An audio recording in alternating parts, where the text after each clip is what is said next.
Peoples party کے divisional صدر علی نواز شاہ رضوی نے کہا ہے کہ سلیکٹڈ وزیر اعظم خود سب سے بڑا دہشت گرد ہے، چور اور ڈاکو ہے، جس نے عوام کو مہنگائی کی چکی میں پیس دیا ہے، NFC ایوارڈ ہڑپ کر کے بیٹھا ہے۔ ان خیالات کا اظہار انہوں نے صادق علی میمن کی رہائش گاہ پر لانگ مارچ کی تیاریوں کے سلسلے میں منعقدہ کارکنوں کے اجلاس کے بعد میڈیا سے بات کرتے ہوئے کی۔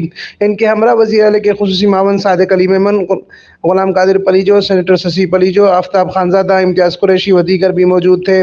انہوں نے کہا کہ لانگ مارچ کا سنتے ہی ان کی ٹانگیں کانپنے لگی ہیں اور اسلام آباد میں دہشت گردی کی بات کرنے والے ہم جیالے کسی سے بھی دہشت گردی سے ڈرنے والے نہیں۔ ہم نے سانحہ کارسا و سانحہ راولپنڈی میں جانوں کا نذرانہ دے کر دہشت گردی کا مقابلہ کیا ہے۔ ان دہشت گردوں نے IMF کے پاس ملک کو گروی رکھ دیا ہے۔ گیس پانی کے لیے عوام ترس رہے ہیں، پیٹرول اور بجلی ہم عوام پر گرا رہے ہیں۔